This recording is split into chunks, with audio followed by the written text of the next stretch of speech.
নমস্কাৰ, আপুনি সংযুক্ত হৈছে প্ৰাইম নাওৰ সৈতে। আমাৰ গাত দুখ নাই, টেবুলৰ তলেৰে চাকৰি দিয়াটো প্ৰধানমন্ত্ৰীয়ে বন্ধ কৰি থৈছে। আপোনালোকৰ কামটো হ'লেইহেঁতেন, কিন্তু বিজেপি চৰকাৰে সকলো বন্ধ কৰিলে।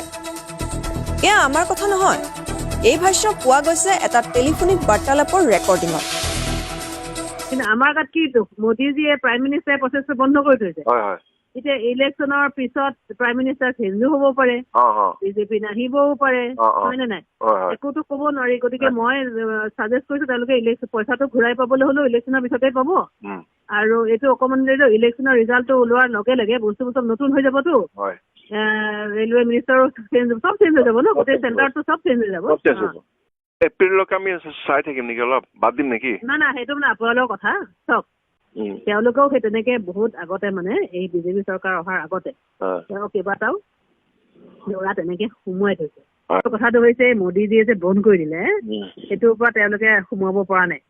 হা, এই যোৱা 1.5 বছৰ নে কিমান দুবছৰ ধৰি মোদীজীয়ে বন্ধ কৰি থৈ দিছে। কিবা এটা এই বেমেজালি হোৱাৰ কাৰণে গম পালে কোনোবাই কমপ্লেইন কৰিলে আৰু কিবা গম পালে। জানিবলৈ পোৱা মতে এই বাৰ্তালাপত এটা মূৰে আছে এজন ৰেলৱে কৰ্মচাৰী পদৰ প্ৰাৰ্থীৰ পিতৃ আৰু আনটো মূৰত আছে ডিব্ৰুগড় অসম চিকিৎসা মহাবিদ্যালয়ৰ অতিৰিক্ত সঞ্চালক অজন্তা হাজৰিকা। ইতিমধ্যে অজন্তা হাজৰিকাৰ দুৰ্নীতিৰ বাতৰে তোলপাৰ লগাইছে সংবাদ মাধ্যমত। অভিযোগ মতে চাকৰি দিয়াৰ নামত তেখেতে সংগ্ৰহ কৰিছে বৃহৎ পৰিমাণৰ অৰ্থ। ডক্টৰ অজন্তা হাজৰিকা মেডিকেল কলেজৰ তেওঁৰ ড্ৰাইভাৰ এটা আমাৰ ঘৰৰ ওচৰত ভাড়া থাকে। তো তেতিয়া মানে কি একদিন মোৰ সৰল ল'ৰাটোক মানে কৈছে, তই বেকাৰ বহি আছ, কিবা চাকৰি টাকৰি লাগিলে ল'ব পাৰ। তো কৈছে ক'ত চাকৰি পাম? এনেকৈ আমাৰ ডক্টৰ এটা আছে যিটো গাড়ী চলাওঁ, তেওঁ চাকৰি টাকৰি দিয়ে আৰু আহি কেনে আমাৰ তেওঁৰ লগত লগ কৰি যোৱা। তো এদিন মোক ক'লে মোৰ ল'ৰাটোৱে। তাৰপিছত মোক এদিন মাতিলে জেজে মেমৰিয়েলত আমি গ'লোঁ, আমি লগ কৰিলোঁ। লগ কৰাৰ পিছত সিহঁতে ক'লে যে এনেকৈ পইচা পাতি লাগিব, আপোনাৰ ল'ৰাখনৰ চাকৰিৰ কাৰণে 6 লাখ টকা লাগিব। তো ঠিক আছে, এদিন ঘৰত মাতিলে আমাক, ঘৰত গ'লোঁ। গৈ মেলি তাৰপিছত আপোনাৰ তেওঁৰ এজন লগৰীয়া আছে গুৱাহাটীত থাকে, তেওঁৰ ঘৰৰ এড্ৰেছ দিলে, বেংকৰ এড্ৰেছ দিলে যে ইমান টকা 3 লাখ টকা তেওঁৰ একাউণ্টত পঠিয়াই দিবা আৰু 3 লাখ টকা আমাক কেছ দিবা। তাৰপিছত আমি এদিন গৈ জেজে মেমৰিয়েলত গৈ আমি 3 লাখ টকা কেছ দিলোঁ অজন্তা হাজৰিকা। আনহাতে ডাক্তৰ অজন্তা হাজৰিকাই পোনছাতে নাকচ কৰিছে এই অভিযোগক। কৈছে টেলিফোনিক বাৰ্তালাপত শুনিবলৈ পোৱা কণ্ঠস্বৰ তেখেতৰ নহয়। তেওঁ এনে কাম কৰা অভিযোগ উঠাটো হাস্যকৰ।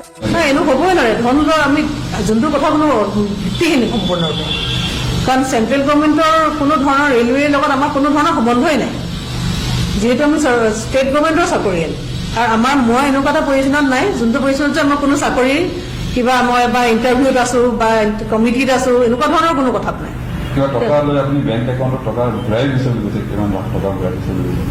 মই নাজানো এই কথাটো কেলে ওলাইছে। মোৰ একাউণ্টত দিছে, কাৰ একাউণ্ট? মোৰ একাউণ্টত মই এনেকুৱা কোনো ধৰণৰ কথা হ'বই নোৱাৰে।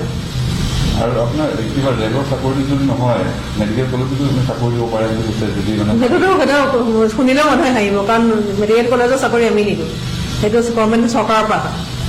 আনহাতে এই অভিযোগ প্ৰতি অভিযোগৰ মাজতে প্ৰাইম নাওৰ হাতত আহি পৰিছে এটি ভিডিঅ' য'ত দেখা গৈছে অজন্তা হাজৰিকাই নিজকে স্বাস্থ্যমন্ত্ৰীৰ মূল মানুহ বুলি কৰিছে দাবী। মই গোটেই মেডিকেল কলেজ যে চলাই আছো, গম পাইছেনে? মই এডমিনিষ্ট্ৰেটৰ মেইন মানুহ হয়।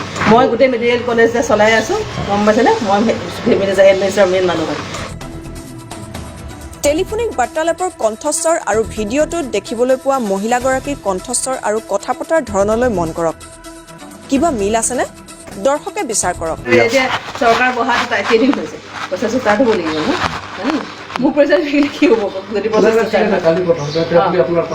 মই আজি মিনিষ্টাৰ আহিব এনেকুৱা আছে। আৰু ঘৰত এতিয়া প্ৰশ্ন হৈছে, নিজকে স্বাস্থ্যমন্ত্ৰীৰ ঘনিষ্ঠ বুলি দাবী কৰি কোনো ব্যক্তিয়ে দুৰ্নীতি সংঘটিত কৰাটোৱে কি সূচায়? আনহাতে সহজলভ্য চাকৰিৰ আশাত এনেদৰে ধন বিনিয়োগ কৰাটো কিমান যুক্তিসংগত? ৰাইজে নিজেই বিচাৰ কৰক। ডিব্ৰুগড়ৰ প্ৰতিবেদকৰ বিশেষ প্ৰতিবেদন প্ৰাইম নাও।